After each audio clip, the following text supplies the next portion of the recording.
Hello, and thank you for joining me to read with Miss Jeannie. Today, and welcome. Today we're going to read a book about Matryoshkas. They're a doll that comes from Russia, and this is just a very nice story that kind of tells you a little bit about them. These are some of our Matryoshka, or one of ours, and I'll show you afterwards how they go inside each other. So this is called The Littlest Matryoshka by Corinne DeMoss Bliss and illustrated by Catherine Brown.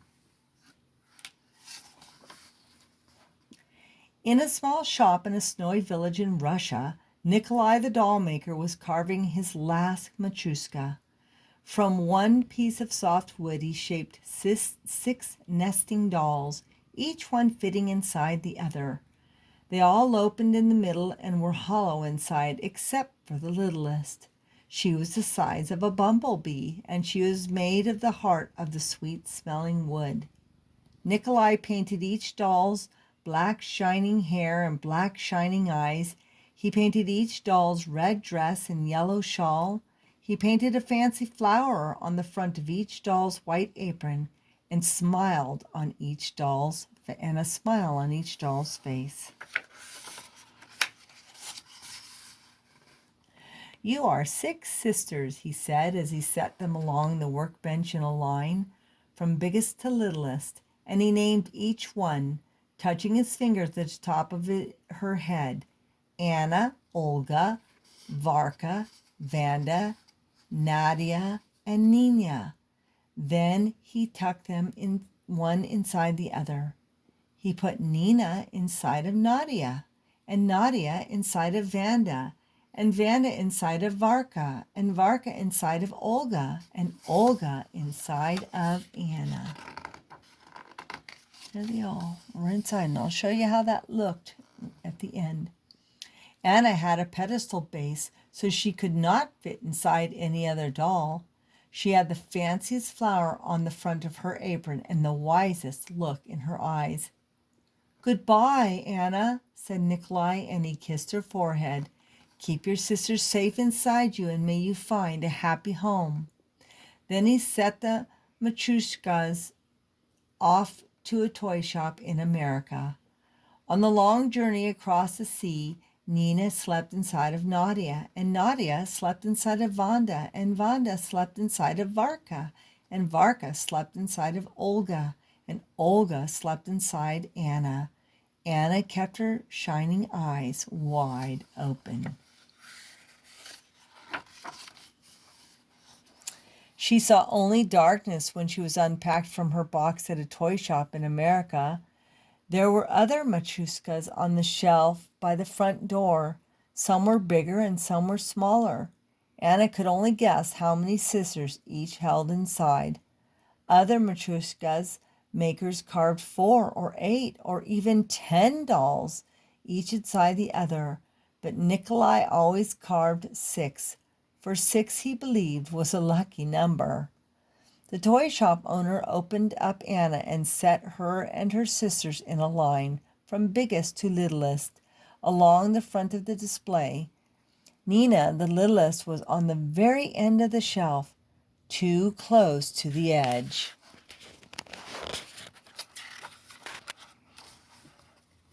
One March day, the very end of winter, a shopper in a puffy coat brushed against the shelf, and Nina was knocked right off.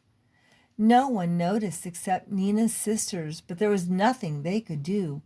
They could not lift their painted arms to reach out for Nina, or open their painted lips to cry for help.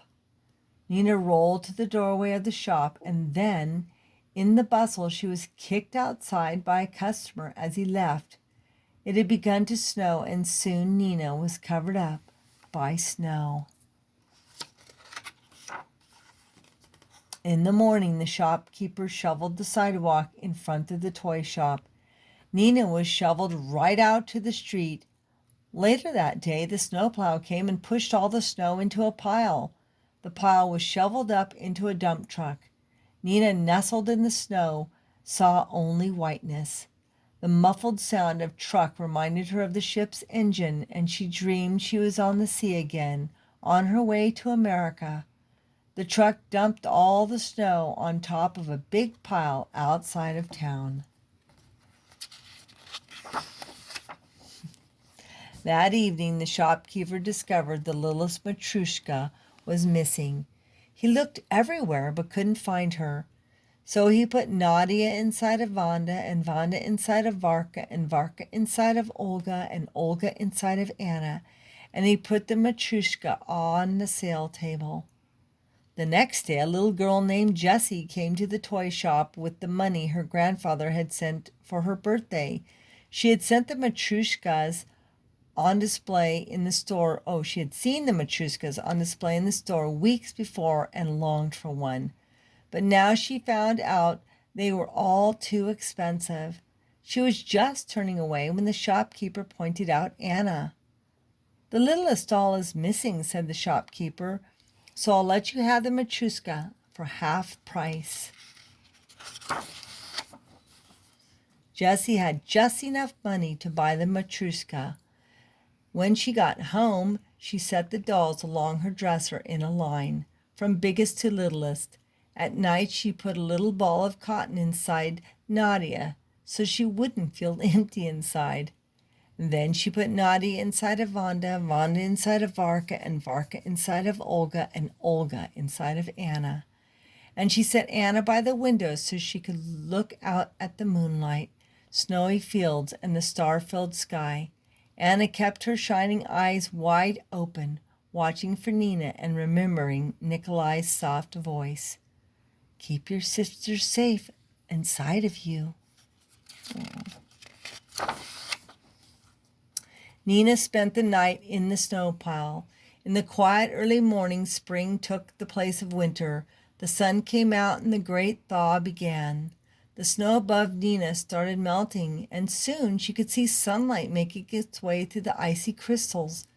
By the next afternoon, all the snow around Nina had melted away. For a while she lay in a little puddle in a pocket of snow. When that melted, she was carried along in a rivulet of melted snow down the hillside to a stream. Nina rolled and tumbled along in the current. She had glimpses of the sky and glimpses of the sandy bottom and glimpses of the rocks she whooshed past. A roar in the distance got louder and louder. It wasn't a truck or the engine of a ship. It was a waterfall. Suddenly, Nina was caught in a rush of water, and then she flew off into space and came down in a foaming surf. She was pounded deep in the water, but popped up and was carried off downstream once again. The stream widened and branched in two. Nina traveled up one fork to an inlet. She floated gently along in the snow current. A great blue heron, back from the south, now that the ice had melted, was hunting in the shallows. He spotted Nina and snapped her up. Then he discovered she wasn't anything to eat, so he flicked her away. She landed in a cluster of oak leaves on the shore. It was good to be on land again, and Nina was happy that she had come to rest face up, so she could watch the darkening sky and the arrival of the moon and the stars. She thought about Nadia and Vanda and Varka and Olga and Anna. The face in the moon reminded her of Anna's face, round and wise. She felt comforted.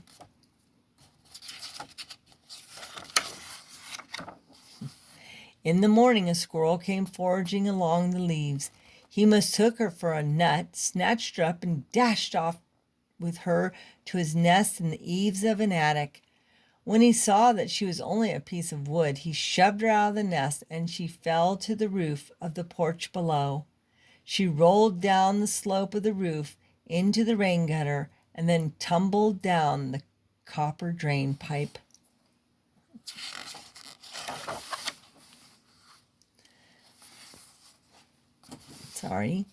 The cat, dozing in a patch of sunlight in the corner of the porch, was startled by the sound. He opened his eyes as Nina rolled out the end of the drain pipe. He pounced at her, and when Nina rolled away, he pounced again. A little girl was coming out of the house, her eyes caught by the red of Nina's dress. "What have we got here?" she asked the cat as she bent down to look. She picked up the littlest Matryoshka. "Oh, you found us," she cried, for the little girl was Jessie. She ran upstairs to her bedroom. She wiped Nina carefully with a handkerchief and placed her in a circle with her sisters, so Nina could see them and they could all see her. How they rejoiced to be together again. That night Jessie removed the cotton ball from Nadia, put Nina inside Nadia, and Nadia inside Vanda, and Vanda inside Varka, and Varka inside Olga, and Olga inside Anna. "Now your sisters are safe inside you," Jessie said, and she kissed Anna on her forehead. Anna smiled and smiled smiled the smile that had been painted on by Nikolai, the doll maker in Russia so long ago. The end. All right, so here is our little Matryoshka. Looks almost like her, doesn't it? This one opens up like this. So we're going to put Nina into, I can't remember their names, into here. Cover her up.